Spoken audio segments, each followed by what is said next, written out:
Hello YouTube, this is Sam Gerrans from Qur'anite.com. Today is Saturday the 17th of December 2022, and in this happy little piece we shall be looking at the question of the destruction of the entire world, which is a subject which is quite close to my heart, and as you will know if you've watched a lot of my shows, but presentations, and more particularly if you've read the God Protocol, which you can download as ever for free from Qur'anite.com.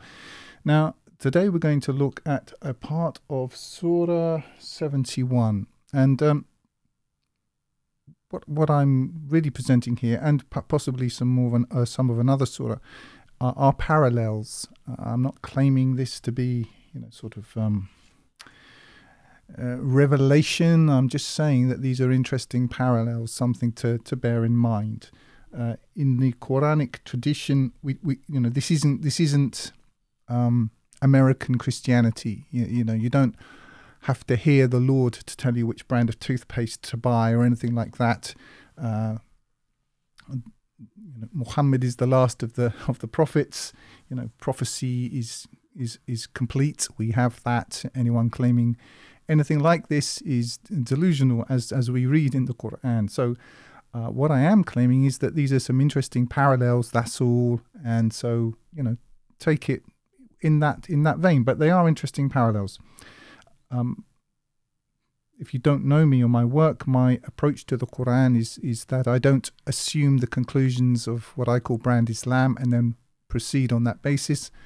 I treat the Quran as what it presents itself as, which is a complete revelation from God, which He will preserve.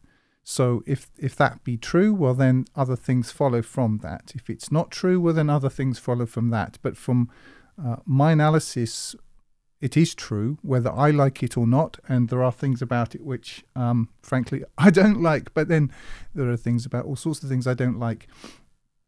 But, if that's how it is, that's how it is. So that's the basis on which I'm proceeding. Now, what we're going to look at is the scenario of of Noah, or Nuh, as he's presented in the Arabic of the Quran. Now, in my broader presentation, I talk about what I call the God Protocol. The God Protocol is, which is quite clear if you read the Quran in the terms that I've just described, is that it's really describing a protocol of warning an elite when the elites have taken a civilization or a culture or society to such a point of corruption, moral corruption and so forth, that it is time to end that. It's quite clear that Muhammad is a warner. He's called a warner like the previous warners. He's on this great tradition. He's warning his own people, and it's a recipe, if you want to call it something, like that. It's a protocol. There are certain, if you hit certain points, it fits that category. Just as an aside, I've had many different jobs in my life. I once worked with a chap. We worked together. His background was as a mechanic, and I was asking him about his specialization, and he explained to me the way it works with if a car has been in an accident and the chassis has somehow been warped or twisted. They don't try to fix the whole thing. What they have is a template for every car, and there will be certain points on this template, and if a chassis has been bent out of shape, you just put this chassis on some machine, and it just makes these particular coordinates line up. Once those coordinates have lined up, the whole of the thing will conform to the correct specifications of that chassis. It's a form of a protocol. And what we have in the Quran is a protocol which was executed upon by a series of messengers. And the first time the known world, at least, was destroyed under this protocol was in the time of Noah. Now, we have information about Noah also in the Gospels, obviously in the book of Genesis. And Jesus is held to say in the Gospels, as in the time of Noah, so shall it be at the time of the end. They were marrying and giving in marriage right up to the point at which Noah entered into the ark, and so on.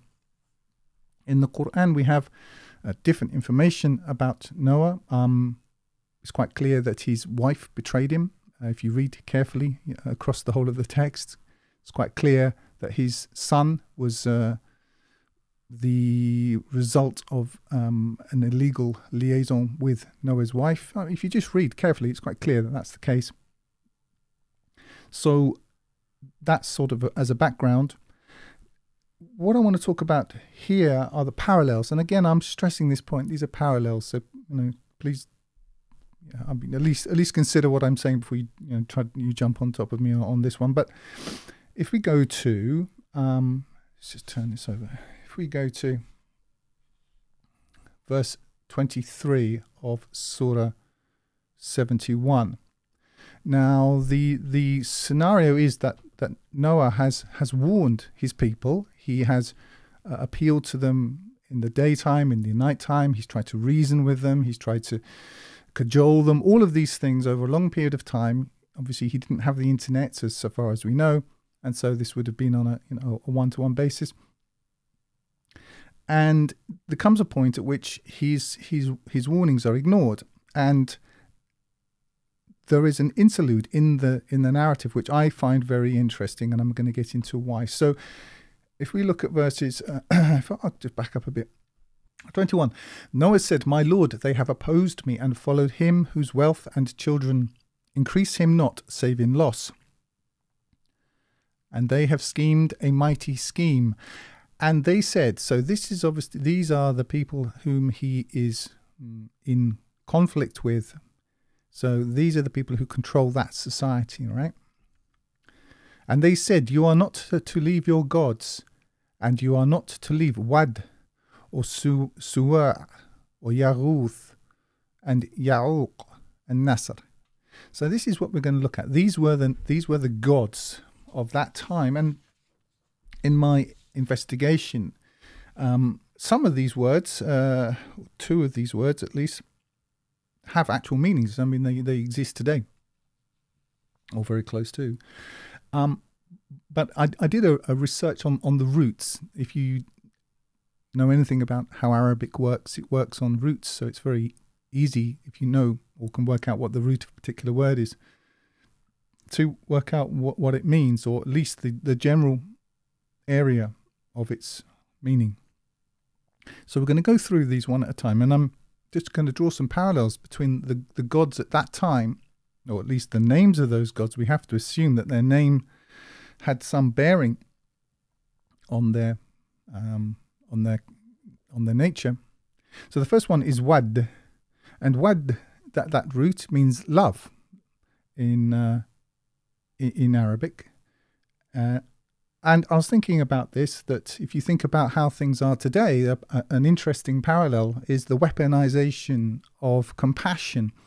I traveled across America a couple of years ago, and one of the things that struck me about that country, I mean, it's obviously deteriorated a lot since, even further than it was then.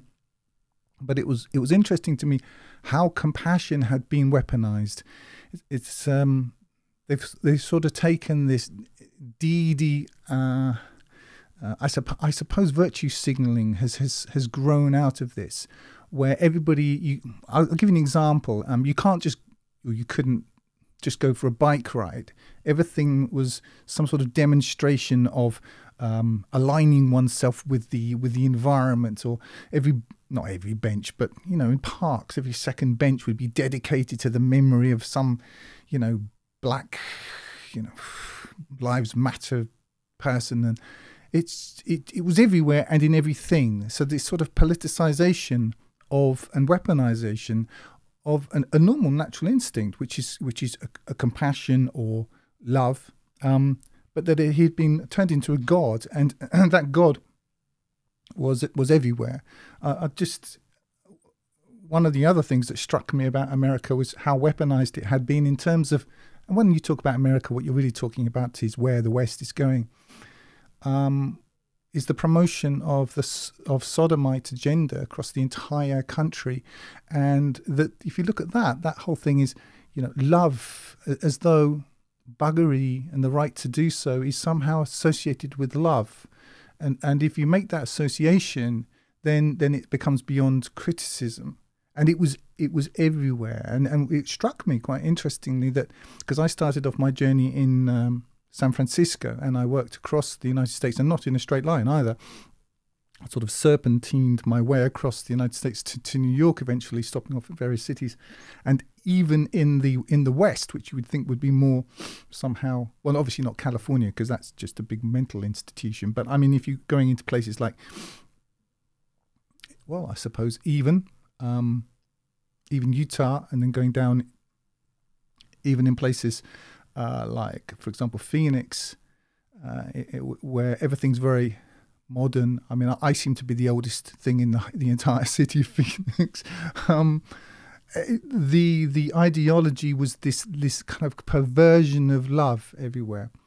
Most of my journey, almost entirely, was done by train, and I became so I don't know, almost triggered by this weaponized love everywhere, and this the homosexual agenda, and what you might call the paedophilia agenda, which clearly is where it's going. There's no question about it.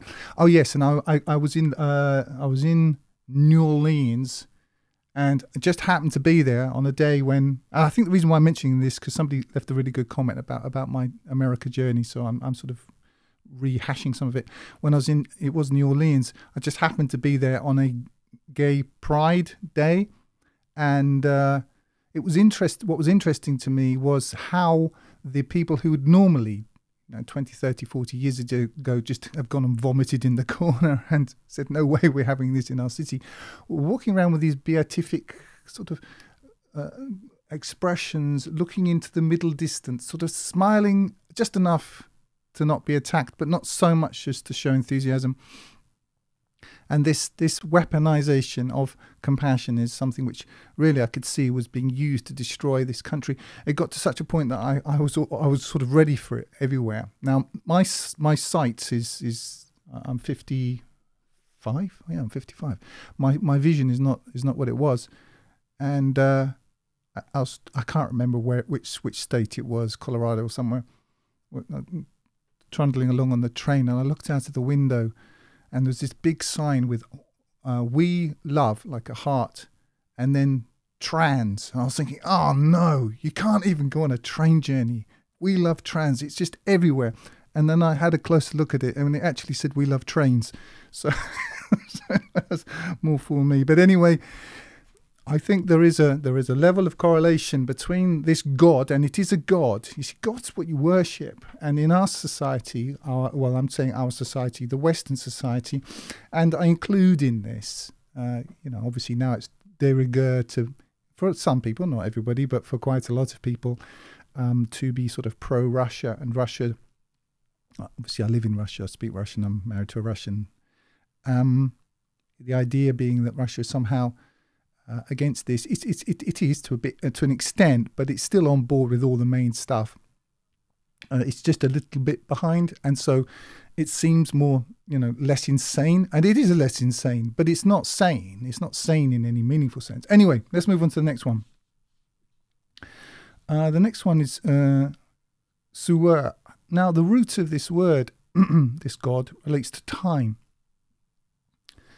And if you think about it, the modern God is evolution. Well, this is all about time. It's not that God created anything. It's basically that time created it. And they just keep kicking the can down the road to some point at which God kind of gets lost in between, in the cracks. So that's what that's all about. And it is a God. And also, the thing about it is it's also intrinsically related,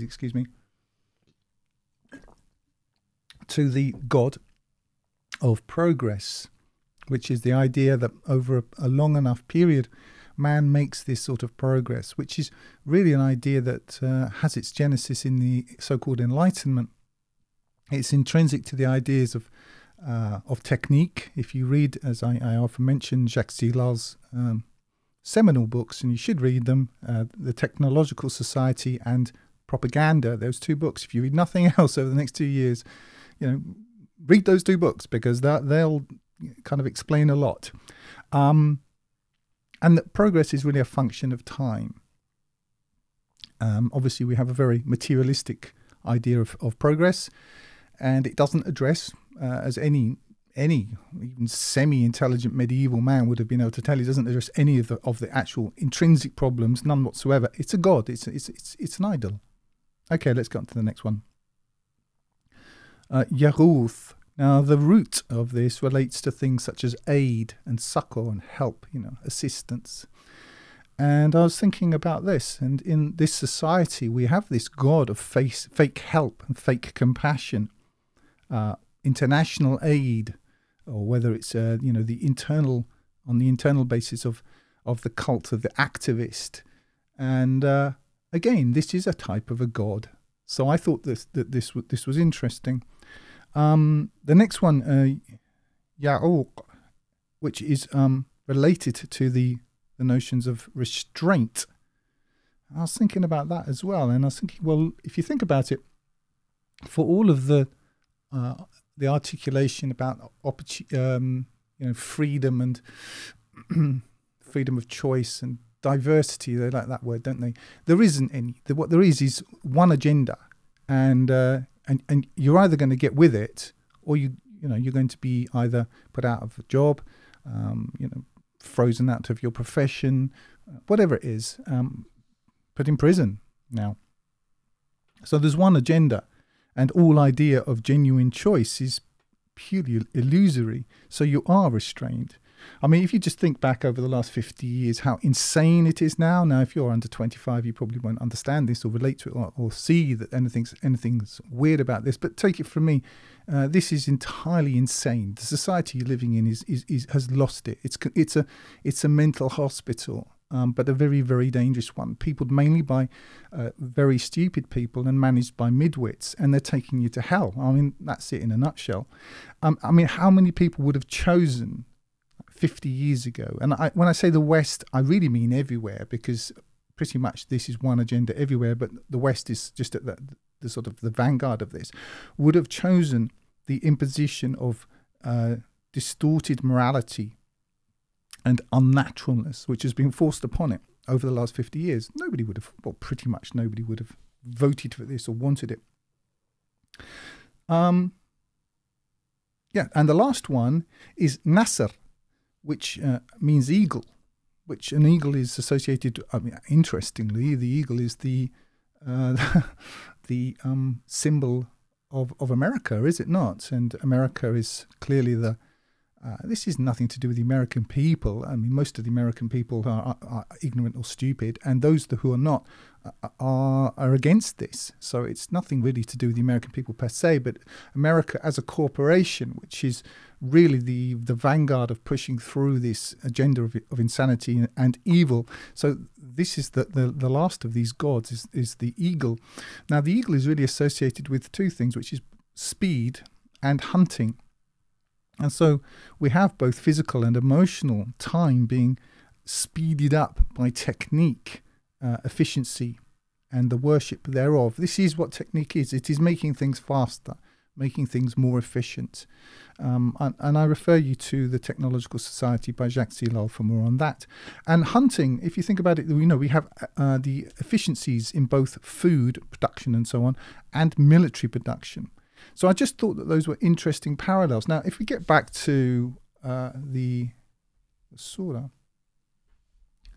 and it continues, and they have led many astray. So, let's back up. And they have schemed a mighty scheme, and they said, now these are the unbelievers, those who reject Noah, you are not to leave your gods, and you are not to leave Wad, or Suwa, or Ḥurūf, and Ya'uq, and Nasr.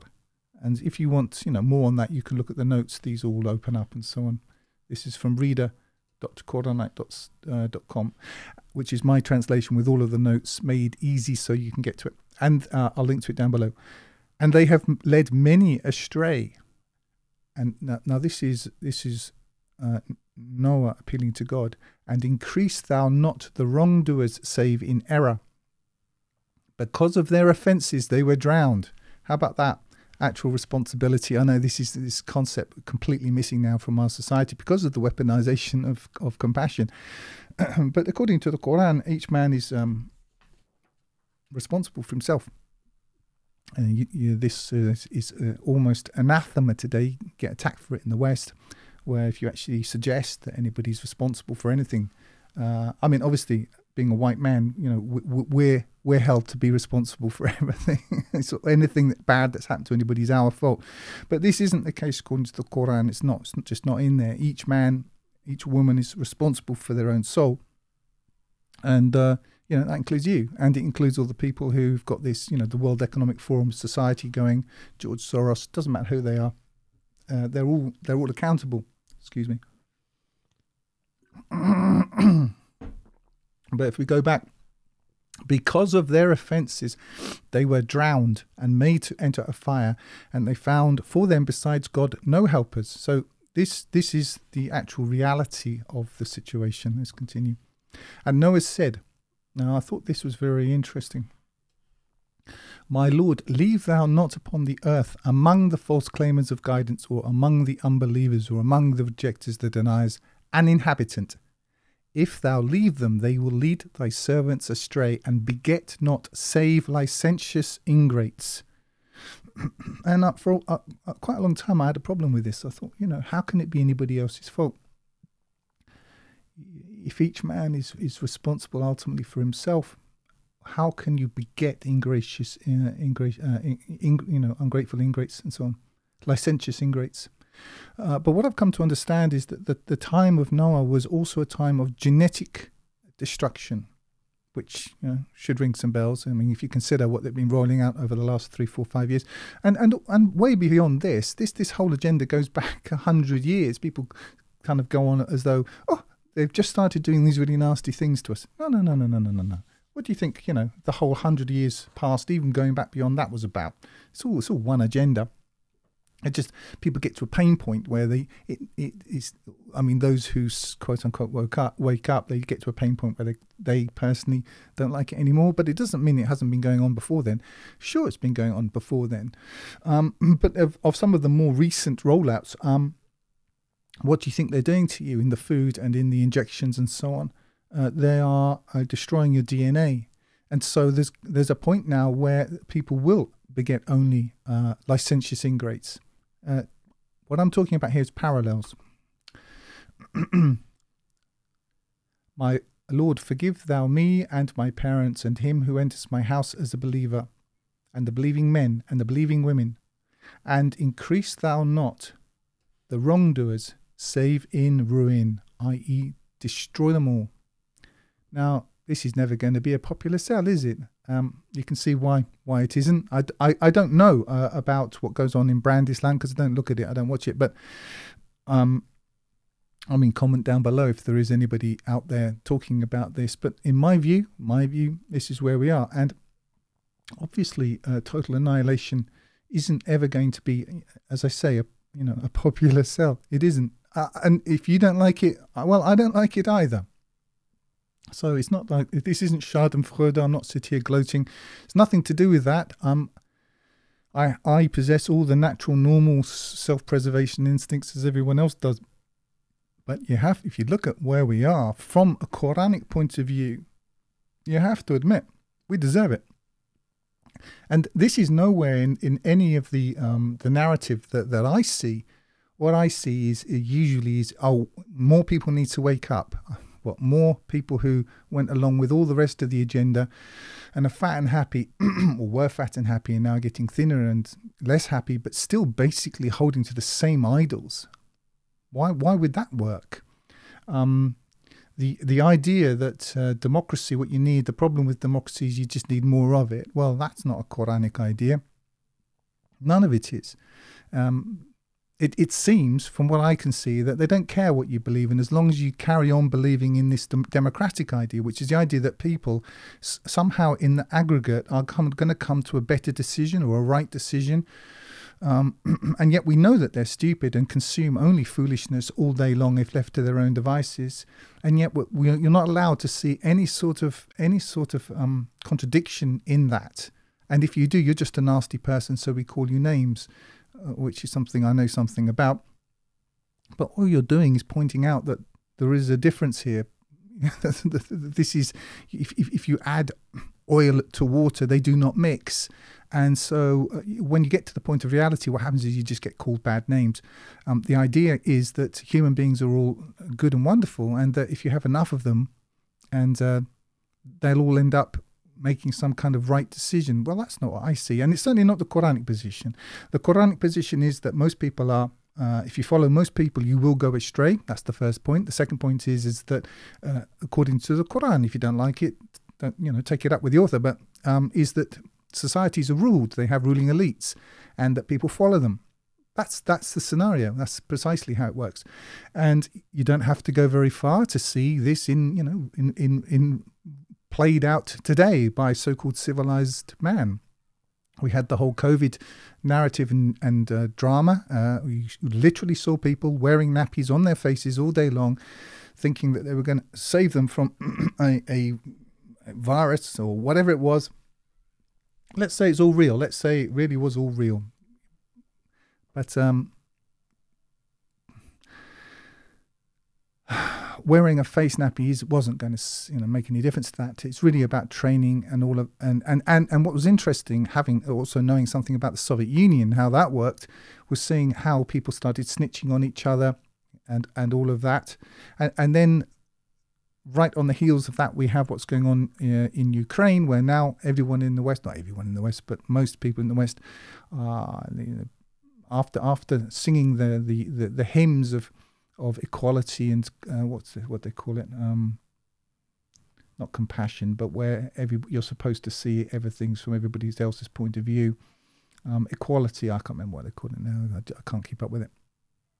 Now hating Russians is absolutely fine, and they see no contradiction there. I'm not complaining about any of this. For me, this just confirms what I already know. But what I'm trying to say is that if you're still looking to numbers or masses and so on, then do what you got to do. But what I'm trying to say is this is not a Quranic position. It just isn't. What makes the difference in the Quranic from the Quranic point of view is a few men following this book. That's it. There isn't anything else. Most people forget about them. They're completely irrelevant, as the ruling elite know, because. But again, going back to one of my pet peeves is the when enough people wake up thing. The idea that numbers are going to make any difference. Who gives you that? Who tells you this? Oh, that's right. It's the 0.0000001% of people.